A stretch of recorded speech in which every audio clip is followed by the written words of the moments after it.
I told How you do the you game live plan. You with still like, I'm gonna yourself? run solo. First debate topic. That's what I thought. Disappointing. So anyway, let's set the table, all right, for the first debate. We're in Royal Rumble season, all right? AJ Styles versus Gunther. That could very well represent the last match of his career. So take away the promos. We're not talking about merch. We're not talking about the crowd reactions. Strictly bell to bell.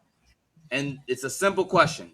Is AJ Styles the greatest pure in-ring performer of all time? All right. That means we're talking match quality, consistency, adaptability, longevity across like eras, companies, opponents, all that. All right. If you want to talk ratings, like star ratings, nostalgia, and all that, you're missing the point. Okay. That's not what we're talking about. So, is AJ Styles the greatest pure in-ring performer of all time? Go ahead, dog. What you got? I mean, we kind of started this debate yesterday, on the Villains Lounge. I've been thinking about it. All time, I'm gonna say no. We, I mean, when I think back about it too, man, I mean, it's really hard when it comes to like Shawn Michaels, right? As far as like pure in ring talent, but then also like I, even if you was to be like, well, okay, but like he elevated what Shawn did, like cool, but Eddie Guerrero is still there, and it's hard for me to be. Eddie's career got cut short, and the work that we saw from him have from Japan to WCW to WWE, like just still like is amazing. So it's hard for me to go, yeah. As far and you're right. The one thing about AJ is that he's very adaptable to a lot of different situations, but so was Eddie and so was Shawn. So I mean, to me, I maybe it's a nostalgia feeling, but I'm taking Eddie to be my all time in ring performer over everybody. Go ahead, Twitch. I would say yeah. Find me an old match of his from New Japan that still doesn't hold its weight today.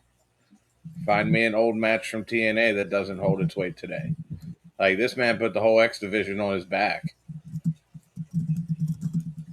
I honestly, yes. I feel like this man either gets elevated or helps elevate the people he is in the ring with.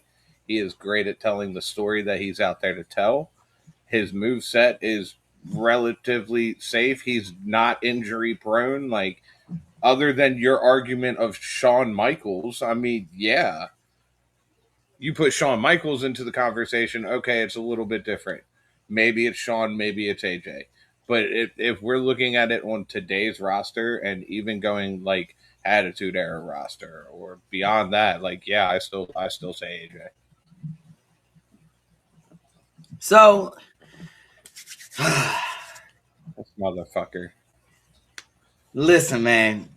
Let it be known, AJ Styles is my favorite wrestler. Okay, I have never been shy about it. Okay, everyone knows that my two goats are AJ Styles and Shawn Michaels. Those have always been the two that I wanted to be like. That's just me. All right. So this is where I have to separate great from greatest. I'm saying yes because AJ Styles is the greatest pure in-ring performer of all time because he was the best everywhere he went. He wasn't just good, not just respected. He wasn't upper. No, he was the best everywhere. When AJ was in TNA, he was the standard of TNA. When AJ was in New Japan, he elevated the game and he fit that style instantly. The Bullet Club literally was mainstream right before the Elite took over, but was getting mainstream popularity because of who? AJ Styles. Yeah. When AJ got to WWE, who was at this point now what? Late in his career, he still was outworking guys 10 years younger, and you could still look and say who was the best on that roster. AJ Styles. That stuff right there matters. So I'm going with yes. And now look, Cliff, you say Eddie, you say Shawn, right? Don't get it twisted. Eddie's great. Shawn, great. But Eddie Guerrero was Eddie Guerrero in WWE. Eddie wasn't the best. Can I add? Shawn was only Shawn in WWE. He's not. They didn't have to adapt a different system. Shawn was Shawn Michaels in the WWE system. He didn't have to I'm take. sorry. Did I not say reinvent about how himself. Eddie was in Japan? But he That's wasn't the whole best. You did. He wasn't the best in Japan. No, during that time period you can't. No. There's 3 people they talk about in that era. But no, where did Eddie Guerrero peak? Yeah. Where did but Eddie Guerrero peaked where though, Cliff? Where did he peak? Where did Eddie Guerrero peak? No. Go ahead. Did he Finish your peak- point. Did Finish Eddie your point. Guerrero peak in New Japan or WCW, or No. did he peak in WWE? No. Go ahead. Do your thing. Do your thing. Is he not? I'm just saying. I'm Shawn sorry. Michaels peaked where? In WWE. Where did he spend all his career? In WWE. AJ peaked everywhere. Everywhere he was, that was his peak. His prime was everywhere. Did not matter. AJ. Go ahead. You can go rebuttal. Your rebuttal. Go ahead. So we talk about Black Tiger in Japan. Like that's one of the greatest acts that we saw. And there was 3 people that came out of there too. Jericho redacted. Pegasus the unicorn. Pegasus. And then you had Eddie there. And Eddie talks about it all the time, how those 3 sharpened each other up and they were the best. And then we get to WCW. Who is the person that literally elevated the cruiserweight division in WCW? And it wasn't Eddie. a thousand holds. It wasn't how Chris Jericho sat there with the promo. No, it was Eddie. Everybody talked about Eddie, how Eddie was the constant there and constantly always elevating the greats. We don't talk. One of the greatest matches we ever talk about is Rey Mysterio versus Eddie Guerrero at Halloween Havoc '97. Like we talk about that match all the time. Eddie, and first of all, Eddie never peaked. That's a wild statement to me to put that out there. I don't agree with that. I can't. Eddie was the champ. Eddie beat the guy, Brock Lesnar. Everybody always talked about how, in ring wise, Eddie was the safest person to work with. He was a steady hand. He made great matches out of people who didn't belong in it. Like in ring performer, he's a guy who literally had you on the edge of your seat every single time because you never knew what Eddie was gonna do. Like to say Eddie never peaked. That's a wild statement. I never said that. Never said that. I didn't say you. I didn't say never you. said- I'm about to say, whoa, Robbie. I never said that. Everybody talks about his in-ring work and how clean it was all the time. There was like you can name a handful of times that Eddie ever had like any kind of botch, just similar to AJ Styles. Like I'll be fair with that because AJ definitely is lights out. But like I don't know, man. I just think when it comes to Eddie's work too, like everywhere Eddie went, Eddie was elevating something. I mean, we don't get to LWO without Eddie. If you want to talk about the Bullet Club, we don't get LWO without Eddie. Like, and we don't talk about that. Like, Okay. you know what I mean? Like, So look. Eddie being the standard of the cruiserweight division in WCW isn't the same as being the standard. As But- the standard. no. Like, Because that'd be the case. That's then, not. But that's then not. you're gonna have I to don't take think AJ that's the after same Brooks. because look. Hold on. I'm not saying Eddie's not incredible. Like I'm not saying that the stuff. in the No. cruiserweight division I'm is just like, saying because you said, right, AJ Styles peaked everywhere he went. But where did he start? Let me give you a hint. The same place that Eddie Guerrero was at, where he was peaked. And to be fair, Eddie was being, and it's a well-documented fact that Eddie was being held back by WCW, that they told him he was going to be nothing more than a cruiserweight, and that's where they kept him. But he kept elevating the game in the cruiserweight division. That's all I'm trying to say. okay, and right. So, but and that's you just broke what I was my whole argument saying. Like he wasn't the guy in WCW, and and that's not his fault. That's not his fault. But still, He was that's the guy in the cruiserweight division. But that's a fact. That's a fact, though. All right, he wasn't the measuring stick for the company. Like he wasn't, and he wasn't like no, he was elite, but he wasn't the standard bearer of it. Like he wasn't. But Like we're in talking about TNA, in AJ ring Styles wasn't performer. just. But in TNA, AJ Styles wasn't just great in TNA. The company was built around AJ Styles. There was not a company that built around Eddie Guerrero. Like I love Eddie just as much as you do. Well, probably not just as much as you do, but I love Eddie just as everybody else does. Like, but like no, bro. Like in New Japan, AJ became a top tier foreign heel. Like no one forget. Like the Bullet Club run. The Bullet Club run is so romanticized that people don't forget that they were heels. They were heels, and they were really good heels. But Yeah, And they then were. in but his WWE, AJ career, walked in and immediately was the top guy and was AJ's working on the career. elite It's level. not. That's We're the not difference, talking bro. about career versus career. We're talking about in ring performer. That's what we're talking about. I only brought up the LWO because you keep bringing up the Bullet Club. I'm just saying that when it came down to in It's ring work, Eddie is my guy. And it's also personal bias, but that's not the point. Eddie is my guy. That's the whole point of this argument. That I'm telling you, Eddie was the guy. I mean, yeah, but like, no, he wasn't the standard. What's the standard? Not He in was the WCW. standard. No, He was the standard of the cruiserweight division. that, He that was the standard. the division, but he wasn't. That's He wasn't the I standard for the You know company. who else was in the cruiserweight division? AJ Styles for But WCW. the division and the company are two different things.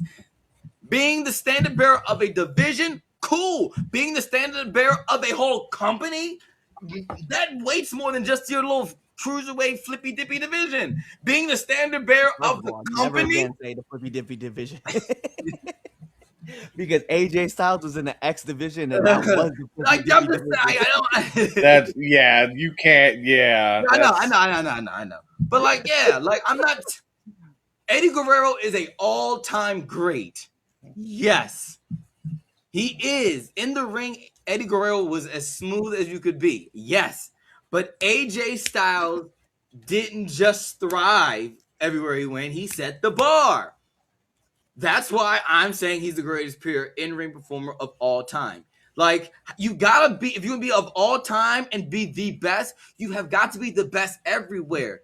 Like if you're gonna say if you're the greatest basketball player of all time, you gotta make it be the best in the NBA, be the best in the EuroLeague, be the best everywhere. You can't be just say like no, you can be the best pure ring wrestler in WWE, but like no, like you haven't been everywhere. And that's why I would say, and that's why I would put AJ over Shawn because Shawn did not go everywhere. Shawn wasn't the Shawn Michaels in WCW, in New Japan, in Ring of Honor. AJ was. But Eddie also did.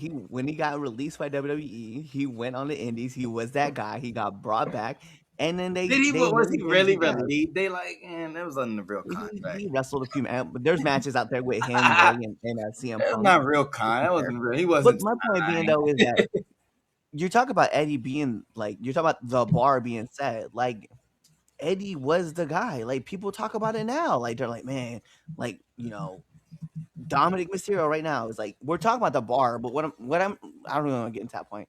What I really want to talk about is when we talk about Eddie's ring work, we always discuss about how Eddie's work is mint. And that's the discussion point. It's not like we're including other stuff. We're not including in the gimmicks and stuff like that because Okay. I think if we're talking about the gimmicks, like I would definitely be like, well, it's definitely Eddie for me because Latino Heat still hasn't faded off yet. We're still talking about that. yeah. You could be like, well, the phenomenal one, but I mean, Eddie stopped wrestling years ago. You know what I mean? Like decades ago. So And we still so here's the thing then. What's the guy mean?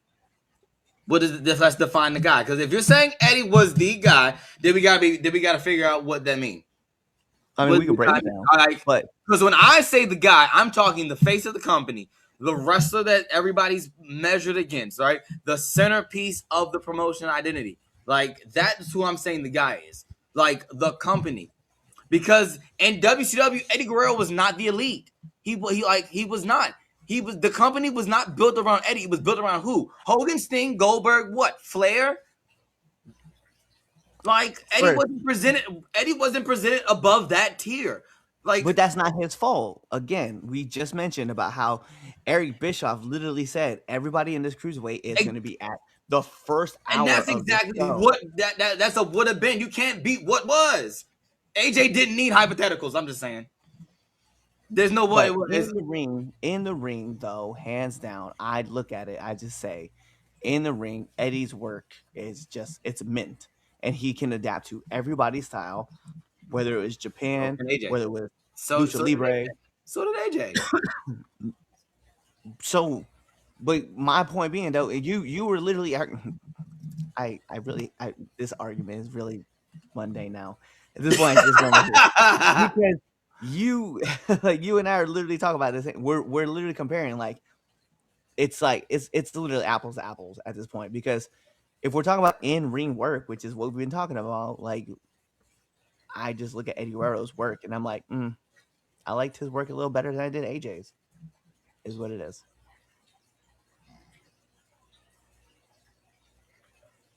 Now we have all the bad sounds. AJ Styles. AJ Styles. We can move. Anybody got the comments? Anybody talking about it? Did they want to? No, yeah, everybody is actually. Yeah, let's see what they say. Bring it out because I'm. Fred has valid points in favor of AJ. Eddie never peaked. That goes back to facts, Chaz. Thank you. His potential still hadn't been reached. That's a fair point. Eddie's career got cut short. Let's be fair. Okay, yeah, but in the meantime, though, like his in ring work, though, like it was still fire. Like, he didn't peak because he still didn't reach the top of his level. I think I have to disagree. I do feel like him winning the title was it. That was the peak. Whether it was going to be long, WrestleMania. Yeah, I just whether Eddie and Kurt. Yeah, whether he was going to go back and win it again, like that remains to be seen. But like I just don't think there was you weren't getting any better than that. I think that was it. Peaking is saying they dipped and fell off. Latino Heat never dipped, in my opinion, so he hadn't peaked. I think he got cut when he got cut and sent to the Indies and all that. Like that is the low point where I would say he dipped. But even then, to say he never peaked, like absolutely best in ring, and I think if I was you, Chaz, I would have taken this as to like AJ Styles has a more versatile moveset than what Eddie does. Because I think I've never seen Eddie hit a 450. I'll be fair. You know what I mean? And the Spinal Tap was lit, right? When AJ was hitting that in TNA. So if I was you, I would have taken an argument that way. And that's why I was like, well, yeah, but Eddie was clean with all of his moves too. So I was like, I may have given it to you had you said that, but I'm not giving it to you because I said it. Okay. That's fine. Whatever. The fact is, it's also subject. The fact is, it's also subjective. It is, but yes, it is. That takes out. I don't know. We know that part. Yeah. I enjoy watching Eddie's work, and I do too. Like I was trying to say, how can you not? Right, like there's so much of Eddie. I think and there's so much of the modern day wrestler now. There's so much of Eddie in every wrestler now. Like slight mannerism that Eddie does. That everyone does a little shimmy now. Whether it's not necessarily the whole thing, but there's a something there that that Eddie put his stamp on. So like I don't discredit Eddie Guerrero. The Three Amigos. Everybody does that now. You know what I'm saying? And so the frog splash, which I mean more people would he wasn't the only one doing that, but yeah. So like nah, man, I'm not disrespecting to the great Eddie Guerrero. And to be fair, I need somebody to use the lasso from El Paso. Yes. And what I also like too, I'll write that down for my match in June. No, don't you dare. A lot of cheating spots have come because of Eddie. Like yes, absolutely. Oh yeah. Like I think the only one I've seen that was like really kind of like to me originally done would have been Dominic when he rang the bell and he had the hammer. I mean, and look, no disrespect to Mercedes because I always give her love, but hey, half of her moveset is because of Eddie Guerrero. Yep. Her gear. Yeah. That really break it down. Yeah. Yeah. All right. So Cool. All right, let's move into topic 2. Let's go on our second debate. Hey, thanks for checking out this episode of the 3 Count Podcast. If you like this and you want more 3 Count Podcasts, go on over to our YouTube page, hit that subscribe button, hit that bell button so you never miss when we put out a video. Also, follow us on Instagram, Twitter, Facebook, Twitch, all things social media, 3 Count Pod _ X. 3 Count Pod, everything else. Also, make sure you buy our merch at foryourwear.com and prowrestlingtees.com. Also, you know what? Just watch another video right now. Like, right now, I'm going to walk away and you're going to play another video. Now it's time to shine. Now a little bit of soul, now drop me some lime. Now it's time to set it off, drop some gangsta funk with some OG Snoop, sipping gin and juice. Now get loose on the floor, mama.